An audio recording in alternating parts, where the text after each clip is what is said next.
भइसक्यो आमालाई एकल गरिस् हामी त दुश्मन भएछौँ जन्म दिने आमा 10 महिना काख्रो को गरेर हुर्काएको आज मेरो आमाले तँलाई एकल गरिस् म सरिदिनु म यही मारिदिन्छु म एकल गरिस् आमा कसरी रोएर बसेको छ घरमा दाजु माइतीहरुको पनि रोएर बसेको हुन्छ नि त यस्तो भएपछि माइतीहरुलाई पनि वर्ष भइसक्यो हामीले ओताप गरेर राखेको तँलाई त तेरो म त काँचो खुन खाने थिएँ क्या आज म राति आमा भालेर पानी भएर बसेको छ भाइ त ठिक छ त छोड्दैन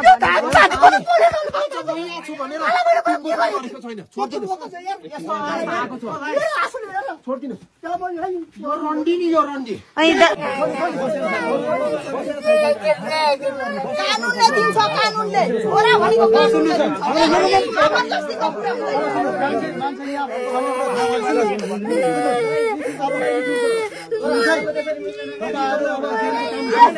मेरो पाइनो हो मैले हात हाल्दिन बहिनीले त म सम्झाउन पाउँदिन पहिले चाहिँ हात मार्न मलाई त्यसले हात लाउने अधिकार छैन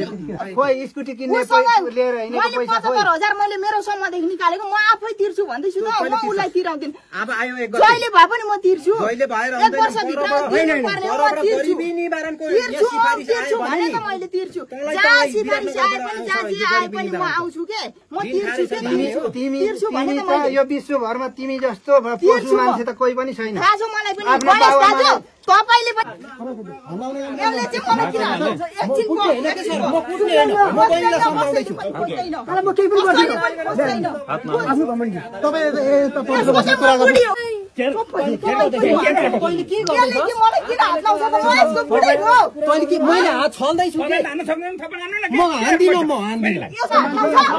आर नानीहरुले अझै उठाएर लानु पर्छ अब तो भनेको पहिले तपाईले लिएर आउनु भएको थियो हो मैले लिएर आएको नानी हो मैले लिएर आएको नानी उहाँले लानु भएको भनेदैन अब उहाँहरु लानुहुन्छ भने त्यो चाहिँ के कति वर्षको नानी हो त्यो कानुन सम्मतले जे भन्छ त्यो 7 वर्षको नानी हो अरुसँग नियमले जे भन्छ त्यो अनुसारमा जानु होला हैन तर झगडा चाहिँ झगडा गर्ने काम पनि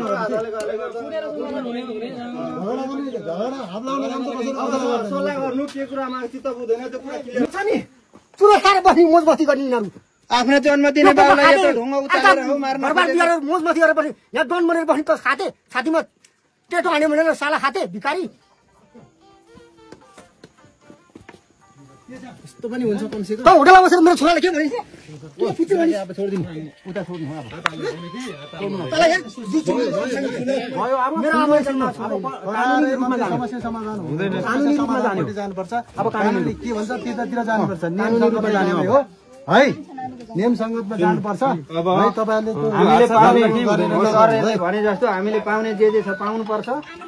अनि भाइ हेर्दै आइडी त्यो छ नि मैले भने नि अहिले हात नलाउ तिम्रो दाँत यहाँमा खसाइदिन्छु अच्छा हात लाउन खोज्छौ भिड्नु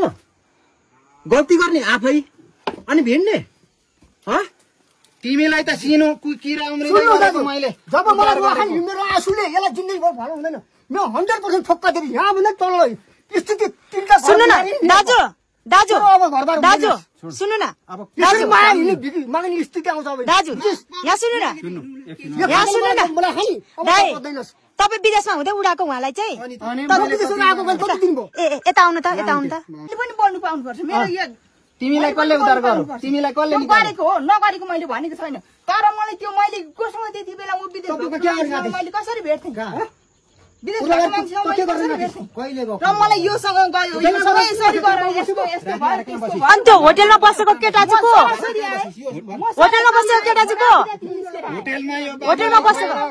बसिन म सरासरी राति सरासरी तल म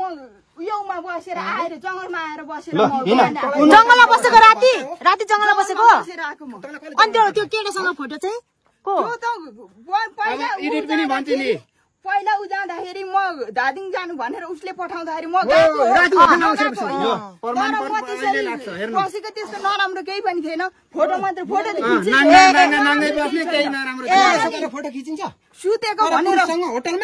भनेर फोटो बनाएर फोटो जोडेर कति भन्नु खोजेँ मैले सुन्नु मेरो कुरा सुन्नु भन्दा दिदीको र उस यो दाजुको मात्रै मलाई भनेको केही नजानु नजानु अपराध नलिनु सर उहाँको श्रीमती म धादिङको मान्छे हुन्छ जहाँ भयो नि बिस्तारै कुरा गर्नु होइन के रहेछ भएको कुरा यथार्थ कुरो के हो त्यो चाहिँ बुझौँ न उयो झोला मुनि हेर्नुहोस् के सम्बन्ध मेरो सहानी लिएर मेरो फ्यामिली लिएर यो फरार हुने सम्पर्क बिन भएर बसेको एक गते फागुन यो अहिले 1 गते सम्पर्क बिन हुनु हो होइन उहाँको के छ तपाईँको उहाँको चाहिँ घर कहाँ उहाँ जेखान हुनुहुन्छ मेरो निक्लाजुङ गाउँपालिका वार्ड नम्बर 1 मुक्लाजुङ गाउँपालिका वार्ड नम्बर घर माइत घर चाहिँ उहाँ है सर मेरो घर चाहिँ धादिङ तपाईँको दादी हो बसौँ सर बसेर कुरा गरौँ न है ल्याउ त मुडा लिएन उताको मुडा मनिष दादा पनि आएको छ धन्न पक्रेको है बहिनी भागेर कुदेको भाग्नु भएको थियो उहाँ त त्यसरी नभागेको भए चाहिँ हुन्थ्यो भाग्नु त पाएन नि त गल्ती गरेर भाग्नु पाइन्न अघि नै भाग्दै गरेको मैले पक्रेर हो बलैले पक्रेको है पक्रिनु चाहिँ उद्या बस्नु नभाग्नु अब समस्या गल्ती गरेपछि भाग्ने होइन नि त हैसियतले म इज्जत गरेरै बोल्छु किनभने त्यो पनि मानव हो तपाईँ पनि बस्नु यस्तो व्यवहार गरेर पनि बस्नु न तपाईँ त्यहाँ बस्नु बस्नु त्यहाँ अब इज्जत छैन त्यसलाई चाहिँ त्यसो त अनि तपाईँ अब गल्ती भइहाल्यो मान्छे एउटा हुन्छ अब नानी छ माया लाग्दैन घर नजानु हुने नि माया लाग्छ किन लाग्दैन मैले जन्म दिएको म मरेर जन्म दिएको अन्त मलाई किन माया लाग्दैन अनि अब फेरि एकपल्ट उ गर्नु गल्ती भइहाल्छ मलाई यति गरेपछि मलाई माइतीले के भनेको छ भने मलाई जिन्दगी भर फर्केर नआइज भनेको छ होइन त्यो त अब तपाईँले गल्ती गर्नुभयो नि त फर्केर आउँदिन मैले त्यसरी भनेको थिइनँ तँलाई फर्केर नआइज साइलासँग रेकर्ड निकालौँ साइलालाई रेकर्ड निकालौँ निकाल्यो साला म जिन्दगीमा यो घरमा फर्केर आउँदिन त्यसरी कहिले भनेको थिइनँ के यो घरमा त फर्केर नआइज जिन्दगी भर फर्केर नआइज ए बहिनी तिमी होटेल अब चाहिँ हाल्नु अब चाहिँ हाल्नु म किन फर्केर जान्छु तपाईँ उता बस्दै गर्नुहोस् ल यहाँ बस्नु अब यहाँ बस्नु अब मलाई कतिचोटि काट्छु मार्छु भनेर आउने यही दाजु पनि हो म सुतेको ठाउँमा पनि मैले आउँछु भनेर बोल्ने हो रात दिन मैले त मेरो चेली नबिग्रोस् हो त मेरो चेली नबिग्रोस् माइतीको अवस्थामा बसेको छ मेरो चाहिँ ज्वाइँ विदेशमा हुँदाखेरि मेरो चेली नबिग्रोस् भनेर चाहिँ मलाई चाहिँ कतिसम्म लागिराखेको त तर मेरो चेली चाहिँ सुन्नु न दिदी दिदी सुन्नु न मलाई जहिले तहिले त्यसरी गरेपछि म किन मैले त्यसरी बेइज्जत भएर कुनै ठाउँ सुताएर मैले पनि हिँडेको थिइनँ मलाई त्यस्तो गर्दाखेरि के मैले चाहिँ कति सहनु मेरो कुरा सुन्नु ल तपाईँको श्रीमानले त देख्न सक्नु भएन नराम्रो भन्नुभयो कि बरु उसले त्यति भनेको छैन नि यो दाजु यो गणेश दाजु र हाम्रो दिदी हो अत्याचार गर्ने भनेको दुईजना सुन्नु न तपाईँको बुढाले नराम्रो भन्नुभयो तर आज आफ्नै दाइले भन्दै उसले त्यति साह्रो नराम्रो भनेको छैन बरु तपाईँको आफ्नै दाइले भनिराख्नु भएको छ नि त गल्ती गरिस् अहिले होइन ऋण तिरिस अहिले पुगेको मरेको मान्छे उद्धार गरेको कुवेतमा मर्ने मान्छे मैले 2 महिना लडाईँ गरेर निकालेको बहिनी यसलाई त्यो माथि पुगे कि म अब यिनीहरूको कुटाई खाएर मर्नु भन्दा पनि म आफै हाम फालेर मर्छु भनेर रात मैले हरेक गरेर लडाईँ गरेर यी सोध्नु होइन भने हो भनेर सोध्नु हो कि होइन सोध्नु हो निकालेको हो कि होइन सत्य बोल होइन होइन तँलाई कसले निकाल्यो त त्यसो भने त्यो चाहिँ 1,60,000 पैसा कसले कहाँबाट जुराइदियो मेरा नामबाट इन्डिया पठाएको अहिले यो दाजु थिएन भने त कहाँबाट निक्लिदिस् यो दाजुले 1,60,000 नेपालबाट पठाएको हो कि होइन यतिखेर भइरहेछ विदेश जानु भएको थियो उहाँ फाउ त्यसरी आफै खुसीले हिँड्ने नि त हामीलाई थाहा थिएन भित्र पासपोर्ट सेटिङ गरिसकेको रहेछ आफू खुसी नि होइन ठिकै छ नि त अब म त के भन्छु भने होइन अब तपाईँको पनि उता अब छोरा छ अब श्रीमान पनि छ मैले जस्तै मैले जति म जे गरेर हिँडे पनि छोरालाई मैले जतिकै माया देऊ लैजाऊ अनि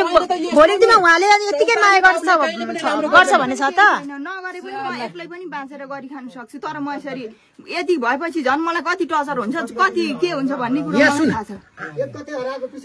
हेर्नु त दाइ तपाईँ जस्तै एउटा छोरा मान्छे एउटा श्रीमतीको लागि धुरु राखेको छ कस्तो लाग्दैन तपाईँलाई अनि किन त्यस्तो गरेर एकपल्ट बुझ्नुपर्छ तपाईँले पनि होइन त्यही टिकटकमा हामीलाई मर्नु तुल्य बाध्य बनाए टिकटक अहिले त्यो मोबाइल चाहिँ मलाई दिनुपर्छ होइन मेरो मोबाइल जफत गर्न पाइँदैन त्यो मोबाइल देखाइदिन्छु म मोबाइलमा देखाइदिन्छु होइन त्यही भएर हामीहरू सेटल भएको यो बाध्यता लास्ट कुरा हो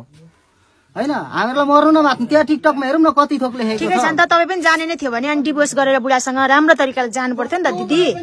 होइन भन्नु त हो मन मिलेन ठिक छ हामीलाई पनि भोलिको दिन मन मिलेन भने हामी पनि अर्को रोज्न सक्छौँ